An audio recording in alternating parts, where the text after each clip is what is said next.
Voilà, donc on va commencer par aller sur le site d'Asus. Donc voilà, support. Là on va faire où trouver mes pilotes. Donc là on tombe directement sur une carte mère qui ne nous intéresse pas. Changer de modèle. Motherboard. Donc on est en socket 1155 et le modèle c'est une Z68. Enfin P8 768 plutôt, pardon. V Pro Gen 3. C'est ça. Hop. Voilà. Et là on a... Donc support CPU. Donc nous on est sur un BIOS 3202. Et donc on va mettre à jour la dernière version du BIOS. Donc voilà, nous on est sur un G540 qui demande un 030, 0301, donc pas de souci. Et si on veut mettre, alors le processeur qu'on veut mettre, si c'est le dernier Core i5, alors où est-ce qu'il se trouve à la 3470? Il faut un BIOS 3402 minimum. Plutôt le 3570K, voilà. Ou là il faut un 3202 aussi. Bon, enfin bref, on va mettre la dernière version du BIOS. Donc on va dans télécharger. On est sous Windows 8, Windows 7, pardon. 4 bits. Voilà, BIOS.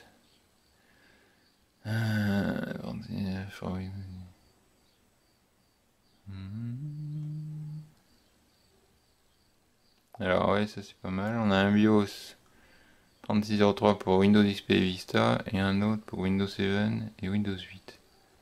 Donc il faut faire attention. Donc voilà, on va télécharger notre BIOS.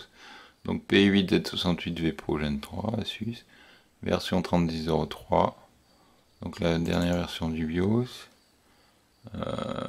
Et en fait on se rend compte qu'on a le BIOS qui fait 8 mégas pardon, et on a les drivers 32 bits, 64 bits en fait pour le système Intel Rapid Storage Technology.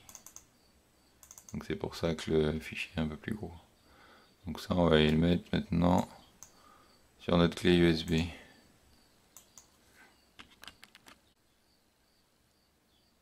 Voilà, donc on jette le BIOS directement à la racine de notre clé USB. Hein. Bon, même s'il y a d'autres fichiers, c'est pas trop grave. Et puis c'est parti.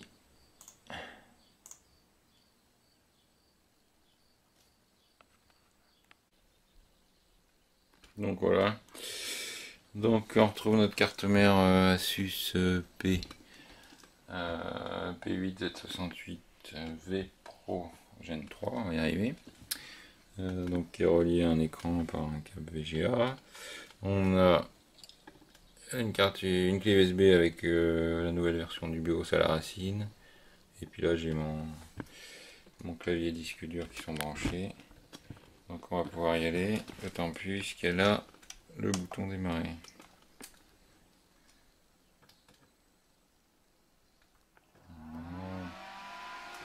C'est parti.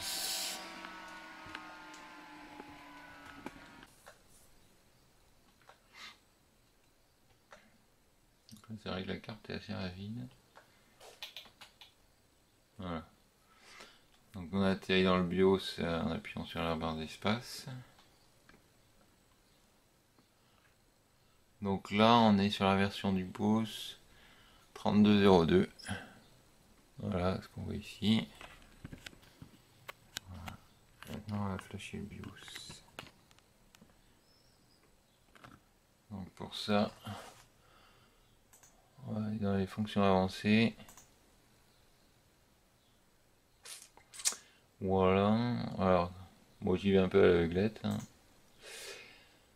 Du tiers à Z flash, donc ça va être celui-là.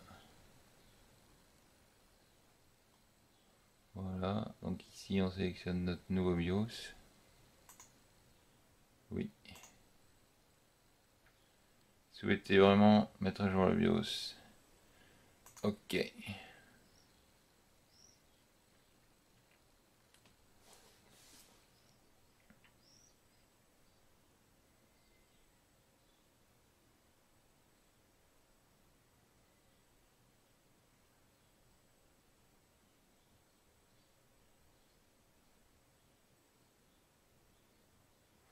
Donc on va passer du BIOS 3202 au 3603.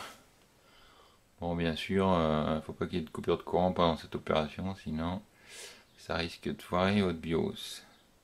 Donc c'est pour ça que moi, quand c'est comme ça, je préfère brancher ma carte mère sur un onduleur. C'est moins risqué.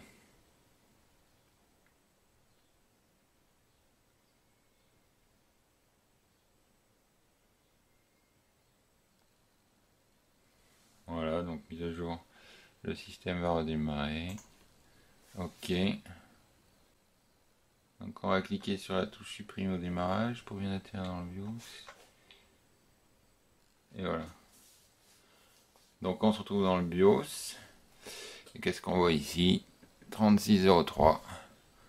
Donc ça c'est bien placé.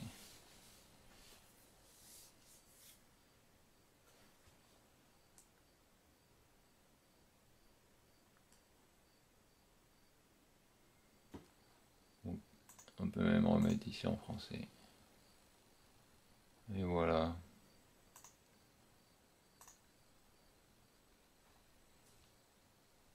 Donc pas de problème, on est bien en 3603 x64 du 11 septembre 2012.